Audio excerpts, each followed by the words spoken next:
আসসালামু আলাইকুম ওয়া রাহমাতুল্লাহি ওয়া বারাকাতুহু।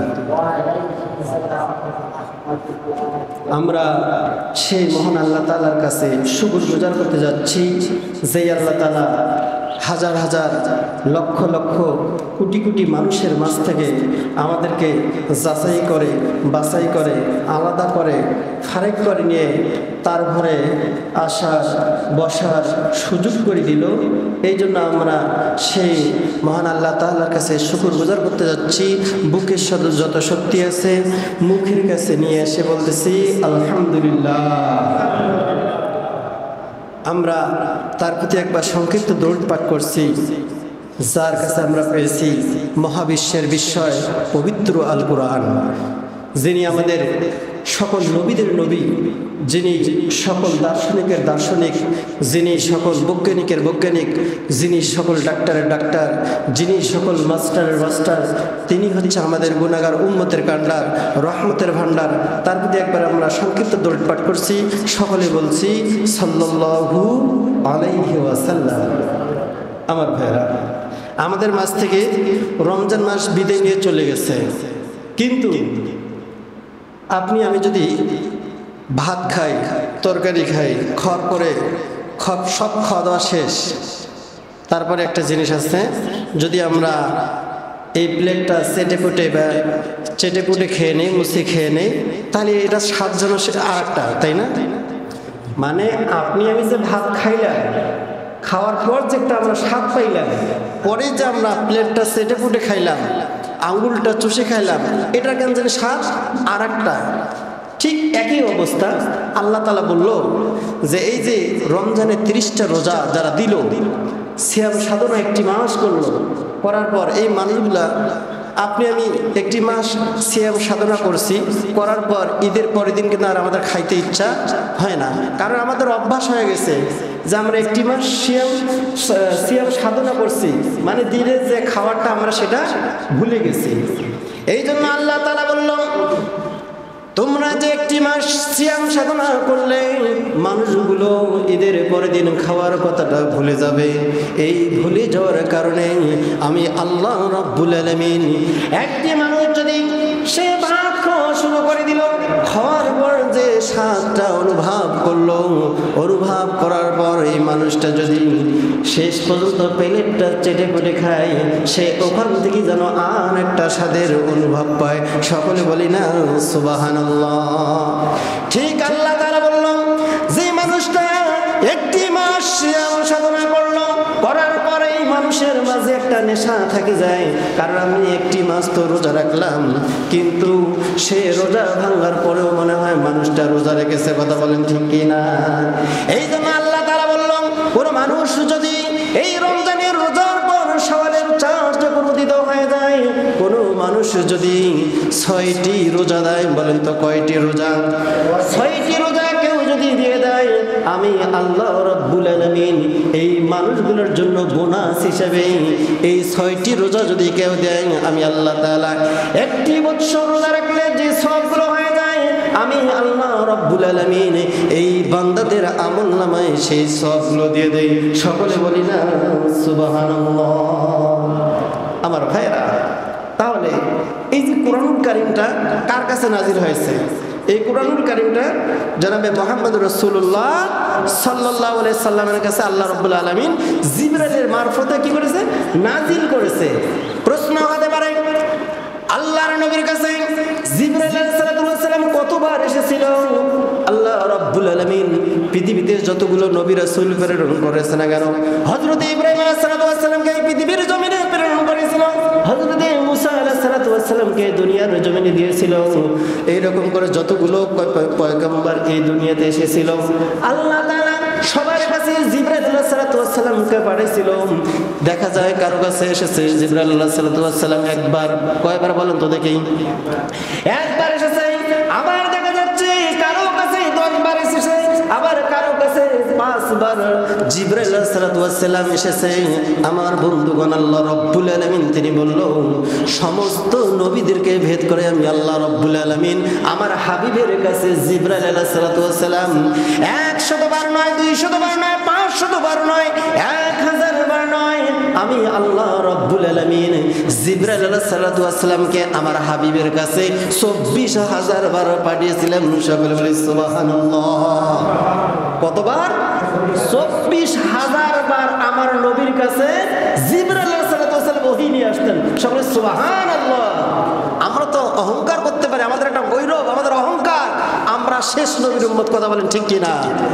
আমার বন্ধুগণ, এই জিবরাইল আলাইহিস সালাম যখন আল্লাহর রাসূলের কাছে সাল্লাল্লাহু আলাইহি সাল্লামের কাছে যখন ওহী নিয়ে আসতেন, একদিন রাসূল সাল্লাল্লাহু আলাইহি সাল্লাম বলল, ইয়া কি জিবরাইল, তুমি তো প্রতিনিয়ত আমার কাছে ওহী নিয়ে আসো, কিন্তু তোমার প্রতিটা কথাই আমি মানি, কিন্তু আজকে আমি রাসূল সাল্লাল্লাহু আলাইহি সাল্লাম তোমার কথা মানব না। এ কি কবর একটা কথা হয়ে গেল। রাসূল সাল্লাল্লাহু আলাইহি সাল্লাম জিবরাইল আলাইহিস সালাম ওহী নিয়ে আসছেন কার কাছে? আমাদের নবীর কাছে ওহী নিয়ে আসছেন। অথচ রাসূল সাল্লাল্লাহু আলাইহি সাল্লাম বলতেছে, ইয়া কি জিবরাইল, ভাই তুমি তো আমার কাছে সবসময় ওহী নিয়ে আসো, আমি তোমার কথা শুনি, কিন্তু আজকে আমি তোমার কথা শুনবো না। তার মানে আজকে তুমি শুধু আমার কথা শুনবে। সকলে সুবহানাল্লাহ। আমার বন্ধুগণ, আল্লাহর নবী বিশ্ব নবী জনাবে মুহাম্মদ রাসূলুল্লাহ সাল্লাল্লাহু আলাইহি সাল্লাম এই কথাটা বলার সাথে সাথে জিবরাইল আলাইহিস সালাম হতভম্ব হয়ে গেল। তিনি বলল, ইয়া রাসূলুল্লাহ, ইয়া হাবিবাল্লাহ, কি এমন প্রশ্ন আছে যে আপনি আমাকে আজকে প্রশ্ন করবেন? এই প্রশ্ন করতে গিয়ে আল্লাহর নবী বিশ্ব নবী জনাবে মুহাম্মদ রাসূলুল্লাহ সাল্লাল্লাহু আলাইহি সাল্লাম বলল, ইয়া আখি জিবরাইল, আমার প্রথম নম্বর একটা প্রশ্ন। প্রথম নম্বর যে প্রশ্নটা হচ্ছে, ও জিবরাইল, আল্লাহ রাব্বুল আলামিন তোমার চোখের পাওয়ারটা কত দিয়েছে? তোমার চোখের পাওয়ার কত পরিমাণ? এই প্রথম নাম্বার প্রশ্নের উত্তরটা তোমাকে দিতে হবে। আমার বন্ধুগণ, আল্লাহর নবীর প্রশ্নের জবাবে জিবরাইল আলাইহিস সালাম বলছে, ইয়া রাসূলুল্লাহ, ইয়া হাবিবাল্লাহ, আল্লাহ রাব্বুল আলামিন আমাকে চোখের দৃষ্টি শক্তি এত দিয়েছে, চোখের পাওয়ারটা দিয়েছে, আমি যদি আসমানে থাকি আর জমিনের মধ্যে যদি বৃষ্টি পড়ে, কি পড়ে বলেন তো দেখি? জমিনের মধ্যে যদি বৃষ্টি পড়ে, আল্লাহ রাব্বুল আলামিন আমার চোখের পাওয়ারটা এত দিয়েছে, আমি ওই আসমানে থেকে জমিনের যে বৃষ্টির ফোঁটাগুলো জমিনের মধ্যে পড়ে একটি একটি করে, আমি জিবরাইল আলাইহিস সালাম ওইখানে থাকি, আমি জমিনের যে বৃষ্টির ফোঁটাগুলো একটা একটা করে পড়ে, আমি ওই জায়গা থেকে সমস্ত বৃষ্টির ফোঁটাগুলো গুনতে পারি। সকলে বলি না সুবহানাল্লাহ। আল্লাহ রাব্বুল আলামিন তার চোখের পাওয়ারটা কি দিয়েছে আমরা পাবো? বৃষ্টির ফোঁটা বলতে পাবো? পাবো না।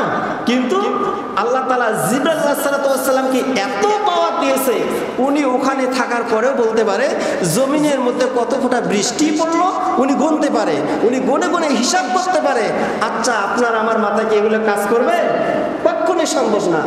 প্রথম নাম্বার প্রশ্ন হয়ে গেল, আল্লাহর নবী বিশ্ব নবী জনাবে মুহাম্মদ রাসূলুল্লাহ সাল্লাল্লাহু আলাইহি সাল্লাম বলল, বুঝতে পারলাম তুমি বৃষ্টির ফোঁটাগুলো গুনতে পারো। ইয়া আখি জিবরাইল, দ্বিতীয় নাম্বার প্রশ্ন আমার একটা আছে, তুমি কোন জিনিসটা গুনতে পারো না? সকল বলি সুবহানাল্লাহ। প্রথম নাম্বার, সে বৃষ্টির ফোঁটা গুনতে পারে। আচ্ছা বলেন তো দেখি, যে বৃষ্টির ফোঁটাগুলো গুনতে পারে, সে এমন কোনো জিনিস কি আছে সে গুনতে পারবে না? তার কাছে কি অসম্ভব? কোনো অসম্ভব তো মনে নয়। আল্লাহর নবী বললেন, ইয়া আখি জিবরাইল, আচ্ছা বলো তুমি কোন জিনিসটা গুনতে পারো না? এবার আল্লাহর নবীর প্রশ্নের জবাবে জিবরাইল আলাইহিস সালাম বলল, ইয়া রাসূলুল্লাহ, ইয়া হাবিবাল্লাহ, আসলে আপনার প্রশ্নটা ঠিক আছে, আমি একটা জিনিস গুনতে পারি না। কয়টা জিনিস বলেন তো দেখি? পৃথিবীর যতগুলো কাজ আছে সমস্ত জিনিসগুলো আমি জিবরাইল আলাইহিস সালাম গুনতে পারি, কিন্তু আমি একটা জিনিস গুনতে পারি না। রাসূল সাল্লাল্লাহু আলাইহি সাল্লাম বলল, ও জিবরাইল, তুমি আর দেরি করো না, কোন জিনিসটা গুনতে পারো না সেই জিনিসটার কথা বলে দাও। আমার বন্ধুগণ, আল্লাহর নবীর প্রশ্নের জবাবে জিবরাইল আলাইহিস সালাম বলল, ইয়া কি জিবরাইল, এই প্রশ্নের জবাবে জিবরাইল আলাইহিস সালাম বলল, ইয়া রাসূলুল্লাহ, ইয়া হাবিবাল্লাহ, তোমার যে উম্মতগুলো আছে, এই উম্মতগুলো যখন যখন একটা সিজদা আল্লাহ তাআলাকে দেবে, এই সিজদাতে আল্লাহ রাব্বুল আলামিন যে কত পরিমাণ নেকি দেবে, আমি জিবরাইল আলাইহিস সালাম এই নেকিটা গুনতে পারি না। সকলে বলি সুবহানাল্লাহ। সুবহানাল্লাহ কা মুবারক নাম হায়, সুবহানাল্লাহ মুমিনো কা কাম হায়। সকলে বলি মারহাবা। তাহলে আমরা কি বুঝতে পারলাম? জিবরাইল আলাইহিস সালাম সবই বলতে পারে, কিন্তু আপনি আমি যে আল্লাহ তাআলাকে রাজি খুশি করার কারণে যে একটা সিজদা দেই, এই সিজদাতে আল্লাহ তাআলা কত পরিমাণ সওয়াব দেয়, এই সওয়াব বা এই নেকিটা জিবরাইল আলাইহিস সালাম ব্যর্থ হয়ে যায়, সে গুনতে পারে না। আল্লাহ তাআলা পবিত্র কোরআনুল কারীমের মধ্যে সূরাতুল ফাতিহার মধ্যে বললেন, ইয়্যাকা না'বুদু ওয়া ইয়্যাকা নাস্তাঈন। আমরা প্রতি ওয়াক্তে নামাজের সময় আমরা বলি কি বলি না বলেন তো দেখি? সূরাতুল ফাতিহা ছাড়া নামাজ হয় না। এই সূরা ফাতিহার কাছে আমরা সব সময় পড়ি ইয়্যাকা না'বুদু ওয়া ইয়্যাকা নাস্তাঈন। ও আল্লাহ, আমরা তোমারই কি করি? ইবাদত করি আর তোমারই কাছে সাহায্য চাই। এই কথাটা আল্লাহ রাব্বুল আলামিন বলল, ও জিবরাইল তুমি সাক্ষী রাখো, আমার এই বান্দাগুলো এরা দুনিয়ার কোনো মন্ত্রী, দুনিয়ার কোনো এমপি, দুনিয়ার কোনো মিনিস্টারকে রাজি খুশি করার কারণে সিজদা দেয় না, স্বয়ং আমি আল্লাহ তাআলাকে রাজি খুশি করার জন্য তারা আমাকে সিজদা করে। এই জন্য আমি আল্লাহ রাব্বুল আলামিন তাদেরকে এত পরিমাণ নেকি দেই, এই নেকিটা জিবরাইল আলাইহিস সালাম ব্যর্থ হয়ে যায়, সেই নেকির পরিমাণ গুনতে পারে না। সকলে বলি সুবহানাল্লাহ। আল্লাহ। আমার ভাইয়েরা, তাহলে আমরা বুঝতে পারলাম আপনার আমার একটা সিজদার যে গুরুত্ব, সিজদার যে ফজিলত, এটা আমরা কি ভুলতে পাবো না? স্বয়ং জিবরাইলও পারে না।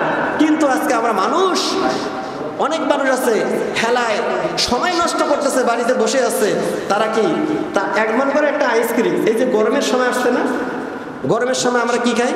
গরমটাকে নিবারণ করার জন্য আমরা কি খাই? অনেকে আইসক্রিম খায়, ঠান্ডা খায় যেটাকে বলা হয়। আচ্ছা বলেন, প্রশ্ন করা হয় যে তুমি কি কারণে আইসক্রিম খাও? প্রশ্ন হয় কি হয় না? আমরা কি কারণে নামাজ পড়ি? আমরা কি কারণে কোরআন পড়বো? অবশ্যই তো একটা কারণ আছে, আছে কি আছে না?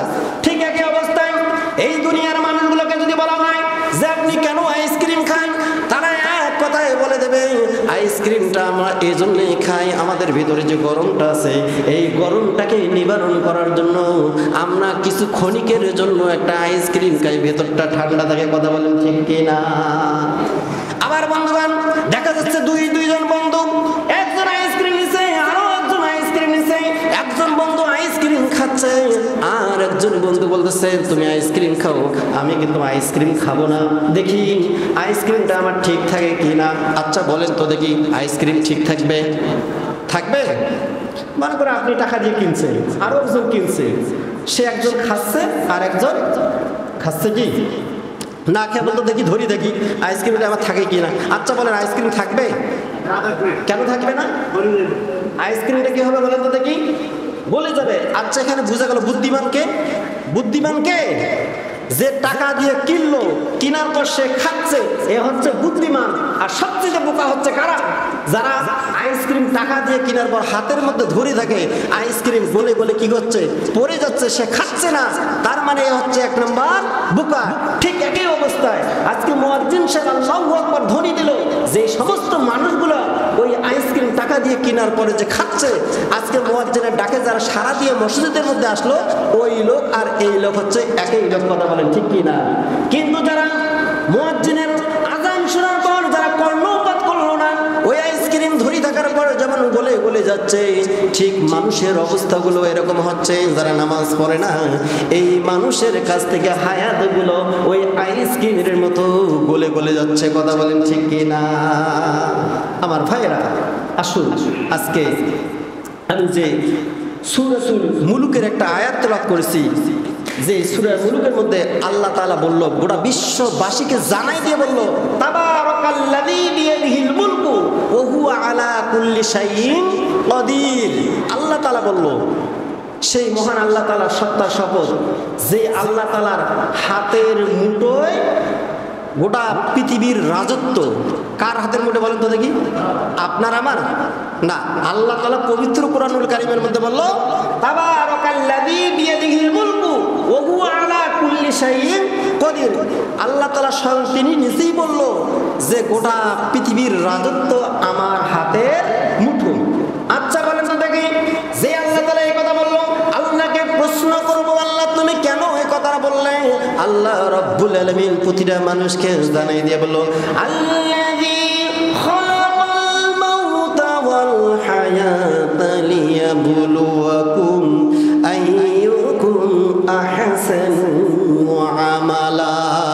সকলে বলছি আল্লাহু আকবার। আমার বন্ধুগণ, আল্লাহ তাআলা বলল আল্লাযী খালাকাল মাউতা। প্রশ্ন হতে পারে এখানে মাউতা মানে কি? মরণ। আল্লাহ তাআলা আপনার আমার এখানে সৃষ্টির কথা কিন্তু বলল না, আল্লাহ তাআলা আগে কিন্তু উচ্চারণ করলো মাউত মানে মরণের কথাই বলল। আল্লাযী খালাকাল মাউতা, তারপর আল্লাহ তাআলা বলল ওয়াল হায়াতা, তার মানে আপনার আমার জীবনের কথা কিন্তু পরে আল্লাহ রাব্বুল আলামিন বলে দিও। এর দ্বারা আল্লাহ তাআলা আমাদেরকে কি বোঝাচ্ছে আমার বন্ধুগণ? আল্লাহ রাব্বুল আলামিন বলল আমি আল্লাহ তাআলা প্রতিটা মানুষের জন্য আগে মরণের কথা বললাম। তার মানে এখান থেকে আমরা অনুভব করতে পারলাম কোন মানুষ যদি একবার না দুইবার নয় এইভাবে যদি কয়েকবার মরণের কথা চিন্তা করে, আল্লাহর কোরআন বলতেছে আল্লাযী খালাকাল মাউত মানে তোমরা মরণের কথা স্মরণ করো। আর যদি কোনো মানুষ যদি মরণের কথা স্মরণ করতে পারে, এই মানুষের দ্বারা দুনিয়ার কোনো খারাপ কাজ হওয়া সম্ভব নয়। কথা বলেন ঠিক কিনা? প্রশ্ন হতে পারে আল্লাহ মাউত বুঝতে পারলাম, ওয়াল হায়াতা আপনার আমার জীবনের কথা বুঝতে পারলাম, আল্লাহ এর পিছনে তোমার কারণটা কি? আল্লাহ রাব্বুল আলামিন সুন্দরভাবে মানুষকে জানাই দিল আল্লাযী খালাকাল মাউতা ওয়াল হায়াতা লিয়াবলুয়াকুম আইয়ুকুম আহসানু আমালা। আপনার আমার এই যে আজকে আমাদের মসজিদে তাবলীগ জামাতের ভাইরা আসছে, এর উদ্দেশ্যটা কি? অবশ্যই একটা উদ্দেশ্য আছে না? হয়তোবা কেউ 3 চিল্লা কেউ 1 চিল্লা এভাবে দেওয়ার জন্য তো আসছে, উদ্দেশ্য একটা আছে কি আছে না?